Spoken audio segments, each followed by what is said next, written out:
Coba kita buka surah Al-An'am, surah apa? Al-An'am, halaman 133, ayat 46, baris kedua dari atas, ayat 46.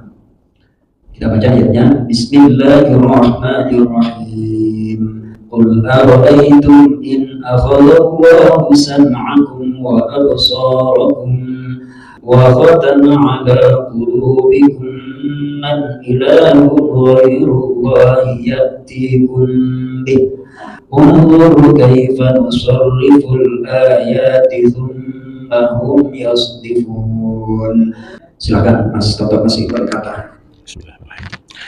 Kul, katakan, ara'aitum, terangkan kepadaku, in akhadallahu, jika Allah mengambil, sam'akum, pendengaran kalian menulikan, wa absarakum, dan penglihatan kalian membutakan, wa khotama, dan dia menutup, ala, atas, kulubikum, hati-hati kalian, man ilahun, siapakah Tuhan yang disembah, khairullahi, selain Allah, ya'tikum bihi, yang dapat mengembalikannya pada kalian.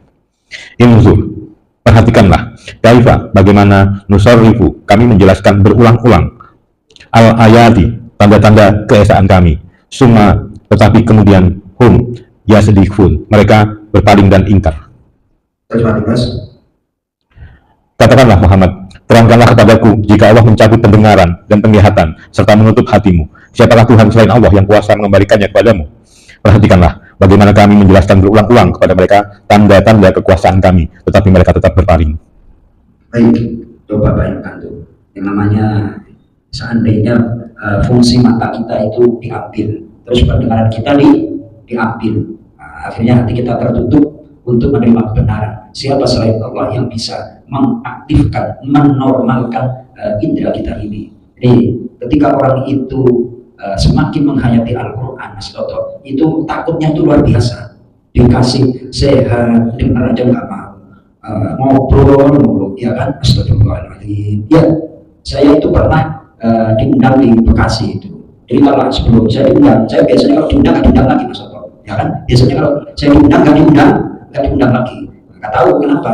Nah, terus saya sampaikan. Tadinya tuh cerita, wah perjuangan saya Pak Ustadz kayak gini, itu punya bertahun-tahun ya, sehingga akhirnya bisa ekonomi membaik, punya rumah, saya dengerin aja kayak gitu. Terus saya sampaikan, seandainya energi perjuangan bapak-bapak, saya kira yang cerita seperti itu nggak hanya beliau, tetapi yang lain juga bernasib sama. Dari kampung memperjuangkan itu kan maksimal. Cobalah energi itu dialihkan untuk berjuang Al-Quran.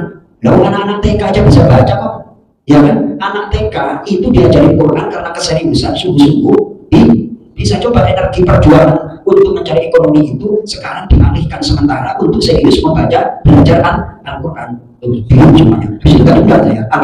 Alhamdulillahirabbil alamin. Kira-kira benar apa enggak gitu Mas? Ya harus seperti itu. Masa saya harus lip service mulu, ya kan? Nah saya kalau kebanyakan undangan lip service saya bisa kayak gitu. Diundang terus Mas Toto. Pokoknya nyenengin pendengar KBS asal bapak senang. Itu bapak kalau sama ibu nggak berani saya. Sama bapak saya berani. Kalau ibu nggak berani gitu. Jadi coba, ya Allah, energi yang luar biasa itu paling berapa persen sih dialokasikan untuk Al-Quran, Mas Toto ya? Ya Allah ya Karim. Kalau nggak ada yang negor seperti itu ya gimana? Coba Mas Toto ulangi ayat yang ke-46. Katakanlah Muhammad, terangkanlah kepadaku jika Allah mencabut pendengaran dan penglihatan serta menutup hatimu, siapakah Tuhan selain Allah yang kuasa mengembalikannya kepadamu? Perhatikanlah bagaimana kami menjelaskan berulang-ulang kepada mereka tanda-tanda kekuasaan kami, tetapi mereka tetap berpaling. Tuh, benar nggak ayatnya ini? Berpaling. Coba surah Al-Mulk, kan surah Al-Mulk, halaman 563, surah Tabarok ayat 23. Qul huwallazi.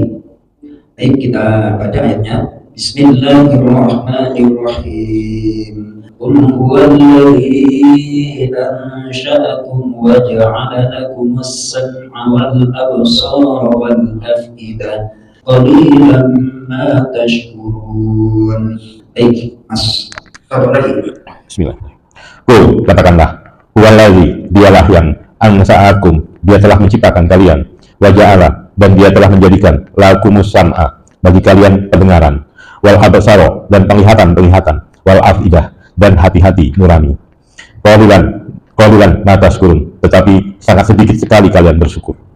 Sangat sedikit sekali kalian bersyukur, ya kan? Jadi ketika kita membaca Al-Quran, kata Syekh Al-Syafi'i, Anda mempergunakan mata mendapat pahala melihat ayat, Anda gunakan telinga Anda untuk mendengar ayat, Anda gunakan lisan Anda untuk meraih pahala membaca ayat, Anda gunakan pikiran Anda untuk merenungkan ayat-ayat Allah. Betapa indahnya otak ini ketika untuk memikirkan ayat-ayat Allah.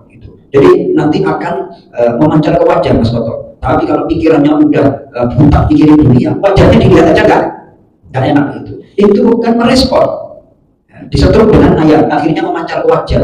Hatinya jadi lapang, pergaulannya enak, tegur sapanya enak. Kalau enggak, itu bisa dideteksi. Masa kita orang cerdas nggak bisa menganalisa bahasa tubuh sih? Orangnya kayak gini. Itu cerdas.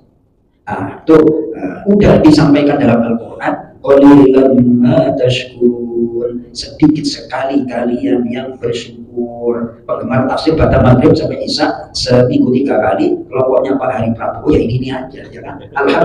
Alhamdulillah Pak Hari Prabowo udah hampir berapa tahun, 15 tahun lebih di Pak Hari itu.